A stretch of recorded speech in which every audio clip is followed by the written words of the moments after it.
So this morning, my topic is about the practice of starting over. And it's a practice that most of us don't often pay a lot of attention to, at least not consciously.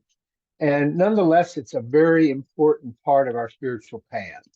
And I want to talk about what we do when we hit a wall or get stuck in our practice, or even more broadly in our life, because it happens to all of us not infrequently. And change is difficult despite wanting to improve our lives.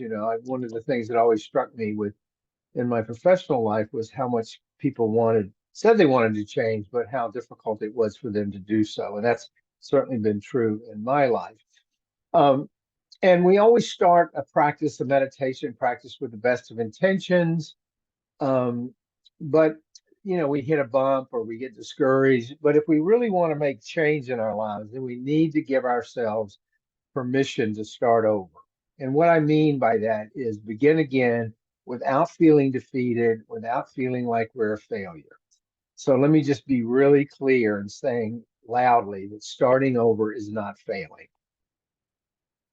When I first started on this path some years ago, as was true with all aspects of my life, I was very perfectionistic, very goal directed. That was pervasive in my life, and my meditation practice and studying of the Dharma was no exception. But the problem was there was no room for me to get stuck, to get discouraged, to fail at it, to have doubts. And I was ready to give up. It was like, oh, that was the pattern. If I couldn't do it right out of the gate or couldn't do it perfectly, I was just ready to give up on it. I didn't want to encounter that experience of feeling like I'd failed. And then one of my very wise early teachers in this tradition helped me look at and turn toward my sense of failure, turn toward my discouragement, turn toward my being stuck, instead of avoiding it and running from it, to embrace it and turn toward it. And really accept being stuck or being frustrated or hitting a bump as part of the journey, not as a failure. Because I had been very frustrated, because each time I had to start over, I didn't feel good about it. I suffered from it. I felt like I was not doing what I needed to do. I was clinging to these perfectionistic expectations about my practice and how I should be doing it, with a capital S on the should. And I realized, though, that if I wanted to make changes in my life and reduce my suffering, I really needed to accept this starting over, without all this baggage attached to it, because there is really no limit to how often we should have to do this without feeling like we're failing again and again. As long as we label it as the failure, as an inadequacy, as some deficit on our part, we're going to want to not go there. Okay. Lao Tzu, the Taoist teacher, says, you've probably heard this quote: the journey of 1,000 miles begins with a single step. And that single step may have to happen again and again and again, not just in our practice, as it turns out, but in every aspect of our lives. I've talked in the past, not recently, about the five hindrances that the Buddha taught. He labeled five hindrances to interrupting or blocking our growth on this path. And as you may recall, they're desire, aversion, sloth and torpor, which is really just sort of getting tired and low energy, restlessness and worry. That's one together, restlessness and worry. He combined those, and doubt. So desire, aversion, sloth and torpor, restlessness and worry, and doubt. Doubt is the hindrance that raises its head when we get ready to start over.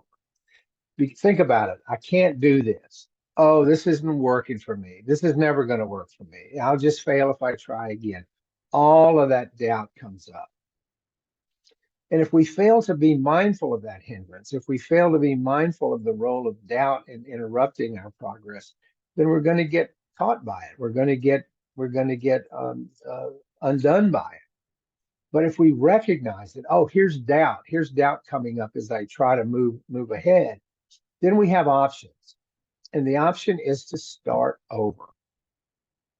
It's like Mara telling the Buddha on the night of his awakening, that he didn't deserve to become enlightened, that he was incapable of it. Well, the Buddha didn't get up from under the Bodhi tree and walk away. He kept going. He started over. He touched the earth and he hung in there. So it's really important that we see the hindrance of doubt and not engage with it, buy into it. It's just another thought. It's just another story. It's not a fact in our lives. Okay. Because by giving ourselves permission to start over, we cease being reactive to our own challenges and obstacles. Let me say that again. By giving ourselves permission to start over without all the attendant judgment and second arrow stuff, we stop being reactive to our own challenges and barriers. Now, being able to start over also requires faith, something Sharon Salzberg talks a lot about in her book called Faith. And she's not there talking about faith in some deity in the way we normally use the term, but she's talking about faith that our efforts will eventually succeed if we just persist. This is a quote from Sharon Salzberg. She says, quote, "We need to be able to forgive ourselves when we stumble or forget, and based on that forgiveness, be able to reconnect to our basic intention. One of the primary tools we have in spiritual life is the understanding that everything is changing all the time, that nothing is fixed and nothing is permanent. Because of that truth, when we make a mistake, we realize that we can begin again." Let me read that again because it's important, from Sharon Salzberg.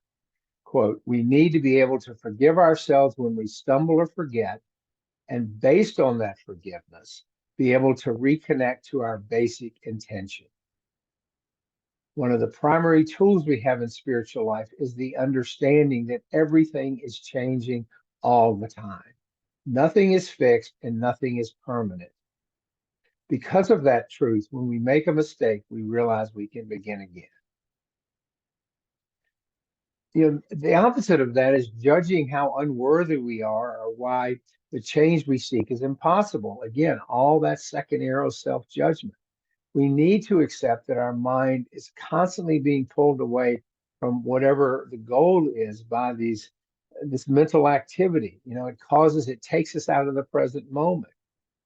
This happens either during meditation or it happens in our day-to-day lives. And the challenge here is to keep starting over whenever we realize we're responding unskillfully to the situations in our lives. We don't throw in the towel. We don't give up. We don't walk away. We lean into the doubt, and we lean into accept that this doubt, we see it for what it is, telling us that we're never going to change,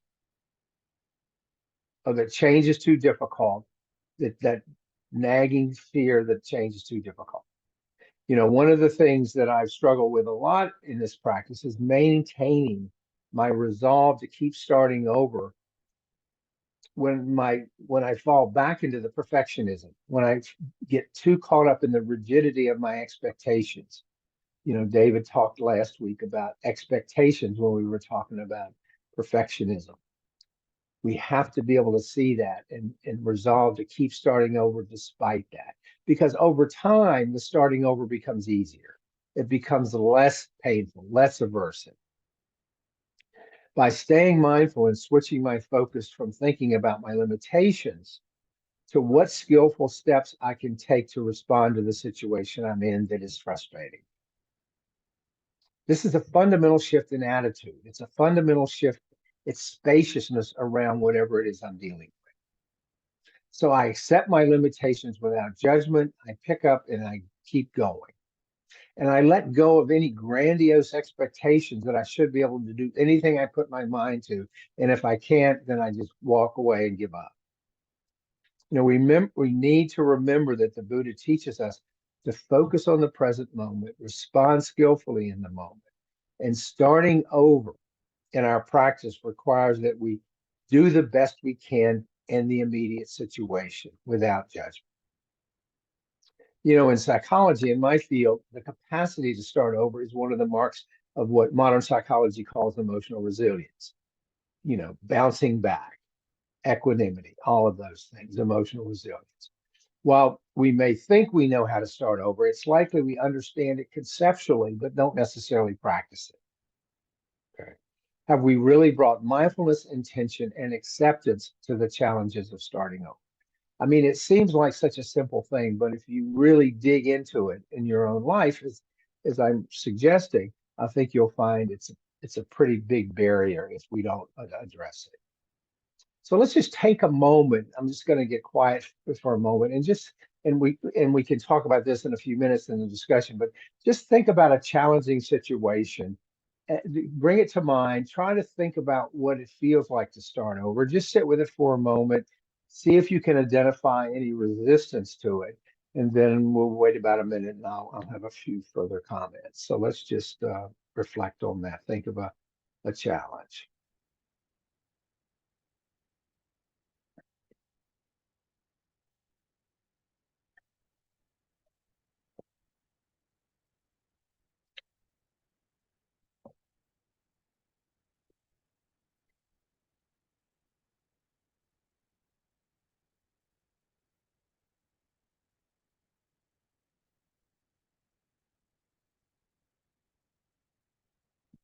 So hold on to that, whatever came up for you, and if you're willing, in a few minutes, when we shift to the discussion, maybe we can share some of everyone's experience or different people's experience.